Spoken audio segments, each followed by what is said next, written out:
Praise lord. మన రక్షకుడును ప్రభువైన యేసుక్రీస్తు వారి పరిశుద్ధ నామంలో ఈ వాక్యం వింటున్న ప్రతి ఒక్కరికి కూడా ప్రత్యేకమైన వందనాలు తెలియజేస్తున్నాను. అందరూ బాగున్నారా?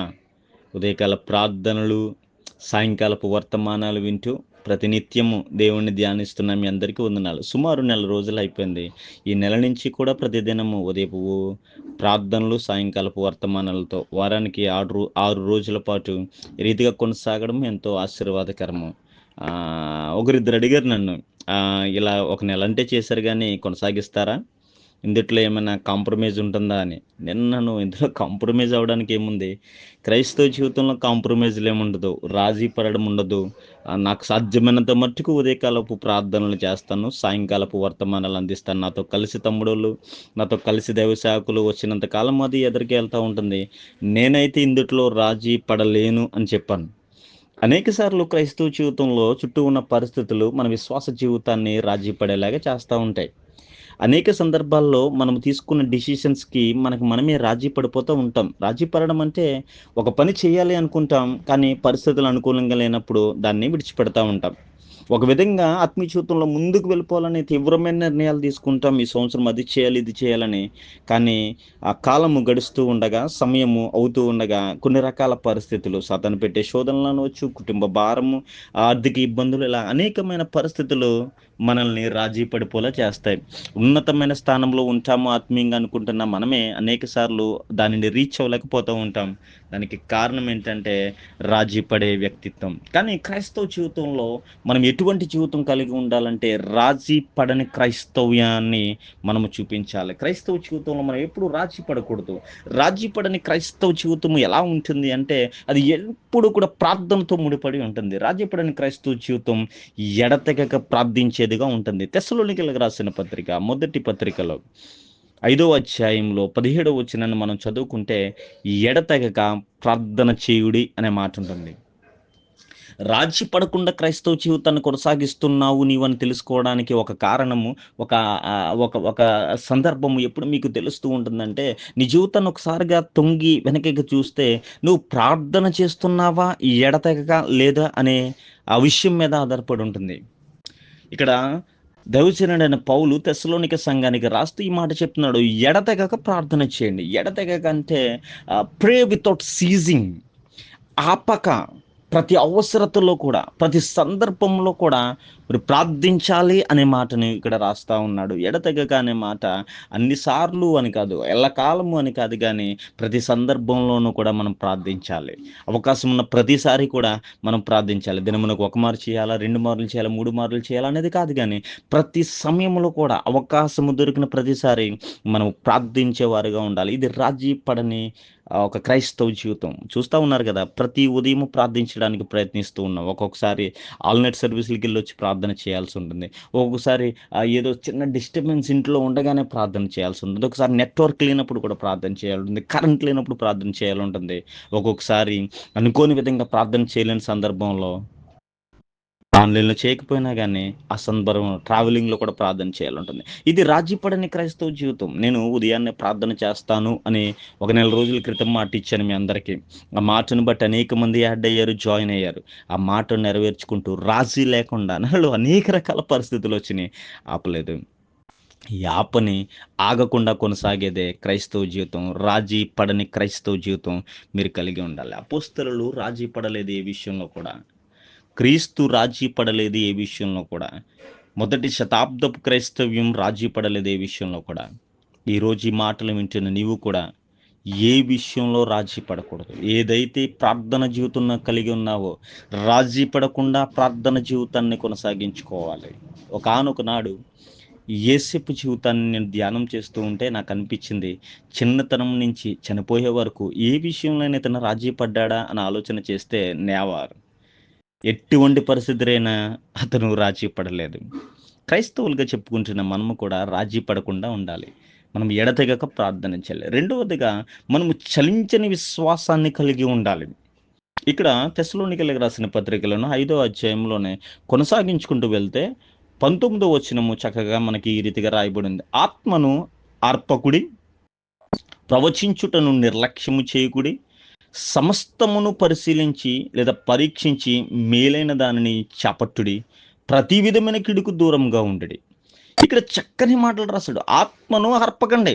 దేవుడు మీలో పెట్టిన ఆత్మను అర్పకుండా, ప్రవచించుటను నిర్లక్ష్యము చేయకుండా, సమస్తమును పరిశీలించి మేలైన దానిని చేపట్టుడి. మీ జీవితంలో అనేకమైనవి ఎదురవుతూ ఉంటాయి. అనేకమైన వాటిని ఎదుర్కొంటూ అనేకమైన పరిస్థితుల గుండా వెళ్తున్నప్పుడు కొన్నిసార్లు చలించవలసి వస్తూ ఉంటుంది. అనేకమైనవి చెడ్డవి కూడా ఎదురొస్తాయి. అయితే మనం పరీక్షించి మేలైన దాన్ని చేపట్టుకుంటూ వెళ్ళాలి. చలించని విశ్వాస జీవితాన్ని కలిగి ఉండాలి. కొన్నిసార్లు చాలా బెటర్ థింగ్స్ నీ లైఫ్లోకి వచ్చేస్తాయి, కానీ అవి విశ్వాస జీవితానికి సంబంధం కానివి. అనేకమైన బెటర్ థింగ్స్ నీ జీవితంలోకి వచ్చి మీదడిపోతూ ఉంటాయి. అవన్నీ కూడా మీ విశ్వాసాన్ని మీ నుంచి దూరం చేసేదిగా ఉంటుంది. యేసుక్రీస్తు ప్రభుల వారు ఎడతెగక 40 దినాలు ప్రార్థన చేసి బయటకు వచ్చిన వెంటనే తనకు మేలైన ఒక అవకాశం వచ్చింది. ఒక బెస్ట్ ఆప్షన్ అతని ముందు పెట్టబడింది. ఏంటంటే ఆకలిగున్న యేసుకు రాళ్లను రొట్టెలుగా మార్చుకునే పరిస్థితి సాతాను క్రియేట్ చేసింది. ఆయన అన్నాడు, మనిషి రొట్టె వలన కాదు, మనుష్యుడు దేవుని నోట నుంచి వచ్చే ప్రతి మాట వలన జీవిస్తాడు అని. రొట్టె ఆ సమయానికి అద్భుతమైనదిగా కనపడుతుంది. రొట్టె ఆ సమయానికి అవసరమైనదిగా కనపడుతుంది. కానీ యేసుక్రీస్తు దానికి మించి ఆలోచన చేసి తన విశ్వాసాన్ని దేవుని మీద మాత్రమే నిలుపుకున్నట్లుగా మనం చూస్తాం. ఈ లోకంలో అనేక సార్లు మన అవసరతలకు విశ్వాసానికి సంబంధం లేనివి ఒక బహుమానాలుగా మన దగ్గరకు వస్తాయి. మన అవసరతని ఇవి తీర్చేస్తాయి. మనము కొంచెం రాజీ పడితే విశ్వాసంలో అనిపిస్తూ ఉంటుంది. కొంచెం రాజీ పడితే కనుక మనం ఒక మెట్టు ఎక్కేస్తాం. ఒక ఆర్థిక పరిస్థితుల్లో అనుకుంటూ ఉంటాం. చిన్నగా కాంప్రమైజ్ అయిపోతే లైఫ్ సెటిల్ అయిపోతుంది అనుకుంటూ ఉంటాం. కానీ రాజీ పడని క్రైస్తవ జీవితంలో విశ్వాసంలో చలించకూడదు. ఉదాహరణకి అదే యేసేపు జీవితాన్ని చూస్తే పోతీఫరు భార్య దగ్గర అతను కొంచెం కాంప్రమైజ్ అయితే అతను ఆ ఇంటికే గొప్పవాడైపోతాడు. పోతీఫరు భార్య, ఇదిగో నీకంటే గొప్పవాడి ఇంట్లో ఎవడు లేడు, నువ్వు నాతో సైనించిన ఎవరికి తెలియదు, మన ఇద్దరము ఎంజాయ్ చేద్దామంటే తను దూరపరిచాడు. తను కాంప్రమైజ్ కావలేదు. ఒకవేళ కాంప్రమైజ్ అయితే అతనికి బోలెడు ఇహలోక సంబంధమైన ఆనందాలు అందేవేమో, కానీ హీ డిడ్ంట్ కాంప్రమైజ్. అతను కాంప్రమైజ్ కాలేదు. నీ జీవితంలో కూడా ఎన్ని వస్తున్నాయో, నీ జీవితంలో ఏమేమి నీ విశ్వాసాన్ని పక్కన పెట్టేసి పొందుకుంటే ఇది బాగుంటుంది లైఫ్ అనేవి ఏమొస్తున్నాయో నాకు తెలియదు, కానీ ఒక రాజీపడిన క్రైస్తవుడి జీవితంలో ఎప్పుడు కూడా ఈ చలించే విశ్వాసం కలిగి ఉండడు. మన జీవితంలో మనం జ్ఞాపకం పెట్టుకోవాలి, ఏదైనా మన దగ్గరికి వచ్చినప్పుడు మనము సమస్తాన్ని పరీక్షించాలి, మేలైన దానిని మాత్రమే చేపట్టాలి. ఎందుకు పరీక్షించాలంటే అవి మనకు ఉపయోగకరంగానే అనిపిస్తాయి, కానీ వాటిని ఉపయోగించడం వల్ల మన ఆత్మీయ జీవితం డ్యామేజ్ అయిపోతూ ఉంటుంది. కొన్ని ఉపయోగకరంగానే అనిపిస్తూ ఉంటాయి, కానీ అవి మన విశ్వాస జీవితాన్ని తగ్గించేస్తాయి. కొన్ని ఉపయోగకరంగానే అనిపిస్తూ ఉంటాయి, కానీ అవి మనల్ని చాలా చాలా చాలా దూరం చేస్తాయి. ఉదాహరణకి ఈ సోషల్ మీడియాను ఉపయోగిస్తున్నప్పుడు అనేక మంది అంటారు, ఇది మంచి కోసం కూడా ఉపయోగించవచ్చు కదా, మంచి కోసం కూడా ఉపయోగించవచ్చు. కానీ 99% యవనస్తులందరూ ఈరోజు సోషల్ మీడియాలో చెడునే ఉపయోగిస్తూ ఉన్నారు. ఎందుకంటే వారు పరీక్షించి చెడ్డదాన్ని పట్టేసుకుంటూ ఉన్నారు, విశ్వాసాన్ని తగ్గించేసుకుంటూ ఉన్నారు. నీవైతే ఆ రీతికి ఉండకూడదని నేను భావిస్తూ ఉన్నాను. ఇక రాజీ పడని క్రైస్తవ జీవితంలో ఎడతెగక ప్రార్థించాలి, చలించని విశ్వాసం కలిగి ఉండాలి, సువార్త కొరకు భారముతో ఉండాలి. ఇదే తెస్సలోనికీయులకు రాసిన పత్రిక 5వ అధ్యాయం 27వ వచనంలో ఈ మాటలు దైవజనుడు చెప్తా ఉన్నాడు. ఏంటంటే, సహోదరులారా, నీ సహోదరులందరికీ ఈ పత్రిక చదివి వినిపింపవలెనని ప్రభు పేరట మీకు ఆనబెట్టుచున్నాను. ఒక ఒట్టు పెట్టుకుంటున్నాడు, మీరు ఖచ్చితంగా చదవాలి, చదివి వినిపించాలని. ఎంత భారంతో ఉన్నాడు. తను అక్కడికి వెళ్ళలేకపోయినా, తన పరిస్థితి అక్కడికి వెళ్ళడానికి అనుకూలంగా లేకపోయినా కానీ పౌలు ఒక పత్రికను తెస్సలోనికీయుల సంఘానికి రాసి, మీరందరూ కూడా కలిసి కూర్చుని ఇది చదువుకోండి, ఒకరినొకరు ప్రోత్సహించుకోండి, అనేక విధములైన మీ సహోదరులందరికీ కూడా దీనిని వినిపించవలనని ప్రభువు పేరట మీకు ఆనబెట్టుచున్నాను అంటూ ఉన్నాడు. రాజీ పడట్లేదు సేవ విషయంలో, రాజీ పడతలేదు స్వార్థ విషయంలో, రాజీ పడతలేదు చెప్పడంలో. నేను అనేక ప్రసంగాలు చేస్తూ ఉన్నప్పుడు అనేకమైన వాటిని కనీసం కొంతమంది క్లిక్ కూడా చేయట్లా. అనేక సార్లు నేను వేడుకుంటూ ఉన్నాను, మీకు ఆశీర్వాదకరంగా ఉంటే అనేక మందికి పంపించండి, అనేక మందికి వినిపించండి అని. కానీ అనేకులు రాజీ పడిపోతూ ఉన్నారు. అవసరం లేని స్టేటస్లు పెట్టుకోవడానికి, అవసరం లేని పాటలు షేర్ చేసుకోవడానికి, వాళ్ళ మూడ్ షేర్ చేసుకోవడానికి, మాకు ఈ కష్టం వచ్చింది, ఈ కష్టంలో నేను ఈ రీతిగా ఉన్నాను అని చెప్పడానికి అనేక రకాల ట్రిక్స్ ప్లే చేస్తూ ఎదటి వాళ్ళకి వారు ఎలా ఉన్నారో కనపరుచుకుంటున్నారు. కానీ క్రీస్తు మాటలు వినిపించడానికి ఎవ్వరికీ మనస్సు రావట్లేదు. తెస్సలోనిక సంఘాన్ని కూడా ఆయన బ్రతిమాలుకుంటూ ఉన్నాడు. సహోదరులందరికీ ఈ పత్రిక చదివి వినిపింపాలని ప్రభు పేరట మీకు ఆనబెట్టుచున్నాను. ఒట్టు పెట్టేస్తున్నాడు. ఇదిగో ఒట్టు, మీరు చదివి వినిపిస్తారు, ఒట్టు మీరు చదివి వినిపించాలి అని. అనేక సార్లు నేను అడుగుతూ ఉన్నప్పుడు అనేక మందికి అనిపించవచ్చు, ఎందుకు అంత ప్రయాస, ఎందుకు అంత ఆరాటం అంటే రాజీ లేదు. కనీసం ఈ 130 మందిలో ఒక ముగ్గురైనా, ఈ 130 మందిలో ఒక నలుగురైనా ఇంకొక నలుగురికి దీన్ని అందించకపోతారా? ఒక నలుగురైనా ఇంకొక నలుగురికి ఈ మాటలు వినిపించకపోతారా అనే తాపత్రయమే.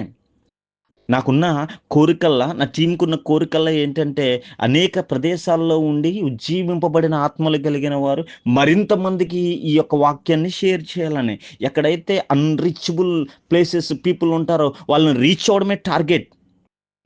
ఎంతమంది వినిపిస్తూ ఉన్నారు ఈ దినాన్ని?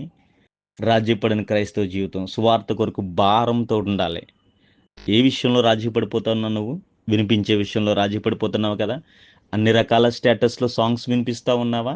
అన్ని రకాలుగా నీ ఎక్స్‌ప్రెషన్స్ అన్నీ ఈ యొక్క ఫోన్‌లో వినిపిస్తూ ఉన్నావా? మనం వేసిన డాన్సులు గాని, మనం చేసిన క్రియలు గాని అన్నీ కూడా 10 మందికి వినిపించేలాగా, కనిపించేలాగా చేస్తా ఉన్నావా? మరి వాటితో కంపేర్ చేస్తే సువార్త పరిచర్య విషయంలో నీ భారం అధికంగా ఉందా? తక్కువుందా? వాటితో కంపేర్ చేస్తే దేవునికి సంబంధమైన మాటలు తక్కువగా షేర్ చేస్తున్నావా? ఎక్కువగా షేర్ చేస్తున్నావా? నువ్వు ఏ విషయంలో రాజీ పడిపోతా ఉన్నావు? రాజీ పడని క్రైస్తవ జీవితం కలిగి ఉండాలని నేను బ్రతిమాలుకొనుచున్నాను. ఎడతెగక ప్రార్థన చేయండి. రాజీ పడకండి. ప్రార్థన చేయడానికి విసుకకుండి, ప్రార్థన చేయడానికి సాకులు వెతకండి, ప్రార్థన చేయకుండా ఉండడానికి అనేకమైన కారణాలు చెప్పకండి. ఎడతెగక ప్రార్థన చేయండి.